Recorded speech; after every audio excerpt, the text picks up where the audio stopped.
सो कि क्लास 12 का important question है, the side of an equilateral triangle is increasing at the rate of 2 centimetre second, at what rate is its area increasing when the side of the triangle is 20 centimetre. हमें equilateral triangle दिया हुआ है, तो यहाँ पे मैं equilateral triangle बना लेता हूँ।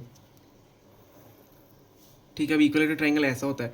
अब हमें क्या दिया हुआ है, the side of equilateral triangle is increasing at the rate of 2 centimetre second, मतलब साइड से मतलब हम एक्स मान लेते हैं, इक्विलेटरल ट्रायंगल है तो तीनों साइड से सेम होगा, एक्स मान लेते हैं और इसको ठीक है इसको ऐसे मान लेते हैं ट्रायंगल को, या आप ए बी सी डी भी ऐसे नाम दे सकते हो दिखाने के लिए। ठीक है, इक्विलेटरल ट्रायंगल है, हमें दिया हुआ है रेट इज डिक्रीजिंग, मतलब साइड का जो इक्विलेटरल ट्रायंगल का जो रेट है वो इंक्रीज हो रहा है at the rate of 2 centimetre second. मतलब अगर हम आंसर की बात करें तो देखो यहाँ पे ध्यान से देखो, अगर एक्स मैंने मान लिया इसकी साइड, तो इसकी साइड जो इंक्रीज हो रही है रेट ऑफ 2 सेंटीमीटर पर सेकंड से, मतलब टाइम के रिस्पेक्ट में हो रही है, तो d x by d T हमारा क्या हो जाएगा, 2 सेंटीमीटर पर सेकंड हमें दिया हुआ है।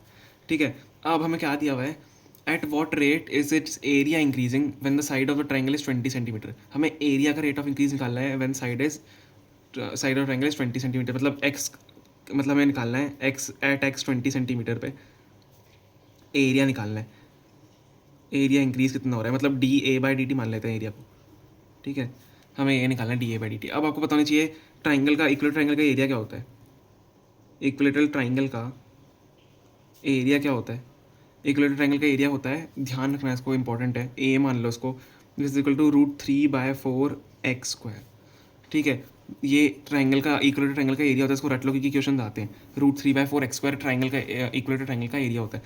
अब हम इसको डिफ्रेंशिएट कर देंगे बोथ साइड से विथ रिस्पेक्ट टू टी, तो d A by d t equal to 2 नीचे आएगा तो 2 से 4 कट जाएगा। ठीक है, 2 नीचे आएगा ना पहले, तो 2 से 4 कट जाएगा, √3/2x बचेगा यहाँ पे, √3/4x बचा। अब x का भी डिफ्रेंशिएट करेंगे कि चेन रूल के हिसाब से विथ रिस्पेक्ट टू टी, तो d x by d t, तो d A by d t is equal to √3/2 x. अब हमें पता है d x by d t की वैल्यू क्या है, d x by d t हमें 2 दिया हुआ है, तो d A by d t यहाँ से d x by d t 2 दिया हुआ है, तो d A by d t is equal to √3/2। अब हमें x at 10 centimetre, sorry 20 centimetre पर निकालना था।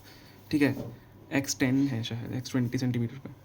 ठीक है, एक्स 20 सेंटीमीटर निकालना था, तो यहाँ पे D A by d t √3/2 20 × 2 हो जाएगा। ठीक है, एक्स हमें 20 में निकालना था, तो अब d A by d t √3/2 20 × 2 हो जाएगा, तो d A by d t is equal to, अब 40 बचेगा ऊपर, तो 2 से वापस 40 कट जाएगा, 20 हो जाएगा, तो 20√3 सेंटीमीटर स्क्वायर पर सेकंड से आपका एरिया इंक्रीज हो रहा है।